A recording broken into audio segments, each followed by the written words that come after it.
Hi, you have to forgive me. I feel like I've been through 10 rounds with all these damn problems. But on the 5th of July, we went to a case management conference.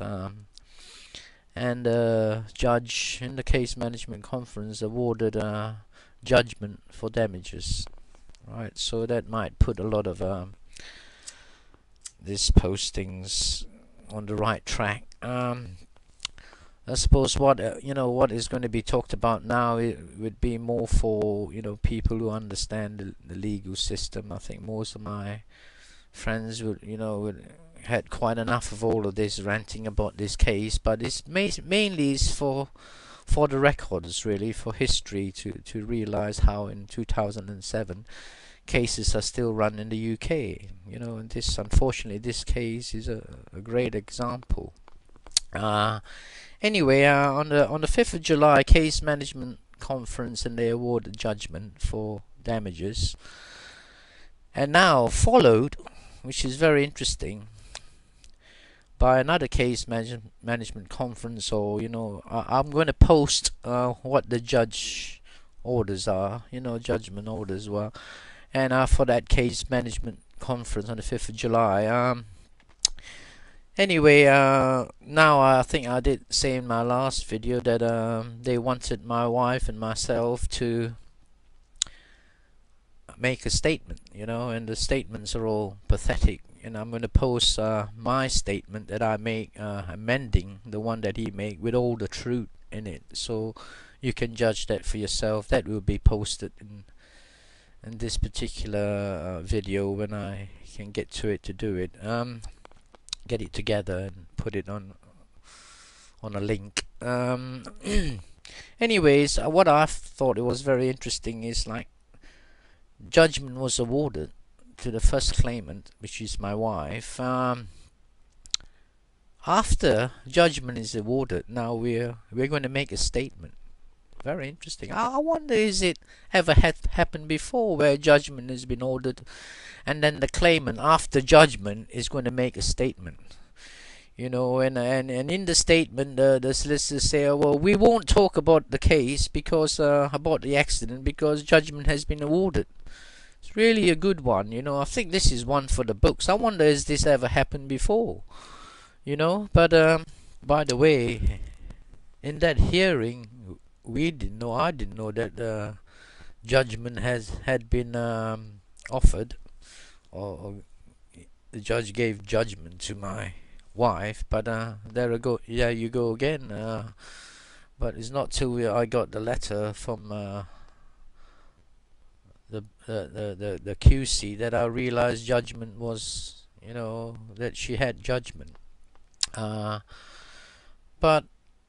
at the end of the day, the way this whole case is going, it's all in a funny scenario where you find that the claimant is putting in a statement at such a later date, and the statement contains nothing really. In other words, could you imagine, like, you went shopping at Costco with your mom or your dad or your husband or your wife, and these damn washing machines fell on you from 30 feet. And the statement that you're going to be making about how you feel, about the whole scenario, is going to be after judgment is given. And you're going to say in that statement, here's your first opportunity to tell this company what you think of it. It's never ever going to get there, And now here you are, the solicitor is writing out a statement for you saying that this washing machine's fallen on me. I'm not going to say anything now because judgment has been given. So there's nothing for me to say about how these assholes dropped these washing machines on me and nearly killed the both of us. I won't bother to say that because judgment has been given. They've tapped us on the head and they say they're going to decide, to assess the damages, in the future, sometime in October or whatever. So, it's so mind-boggling, basically. Well, the whole idea of this is that they don't want anything, because this country's law is based on case files. They don't want nothing in this case files that implicates Costco from dropping these washing machines from 30 feet, In all the statements, in the proceedings, all that I made mentioning that these washing machines fall from 30 foot, I bet you by the time this case is finished, those clerks who works for the courts and those who could inform me how could I get hold of this case files of this case, that you won't find a word mention about washing machines stacked from 30 feet. You won't hear anything of the kind mentioned in it, because this solicitors, the three lot of the firms, have been stuck their neck out basically right to the bitter end to make sure that none of these wordings are mentioned in the case files. So I'm going to be having to, I've got my statement rewritten. I bet you that won't see the light. It won't see the light in the case files talking about these washing machines.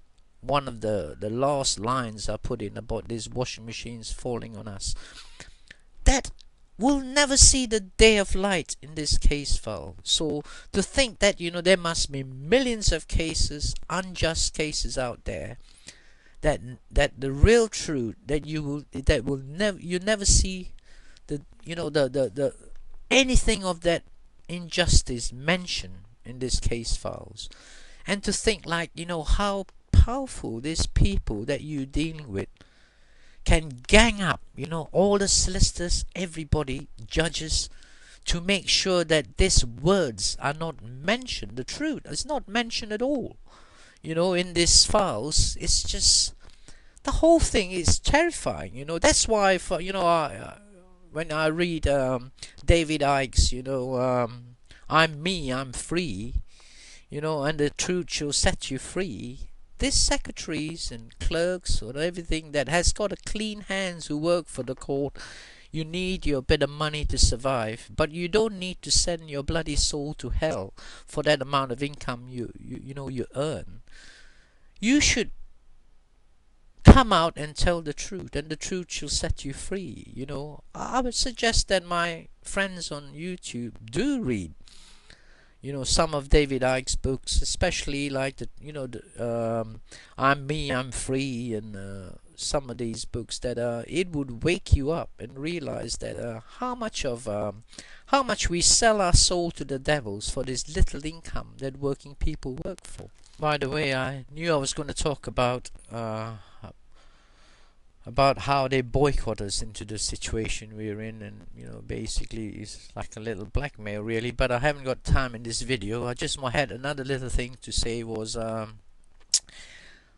how they amalgamated both our case together. My wife's case was this washing machines falling on her, causing her head and spinal damages, and my case is got to do about the mental stress and the anguish that I had to live through, the whole scenario and the fear of what happened. So they amalgamated those both together, right? Which is, I don't know, is that legal or not, but in this case everything goes, everything goes.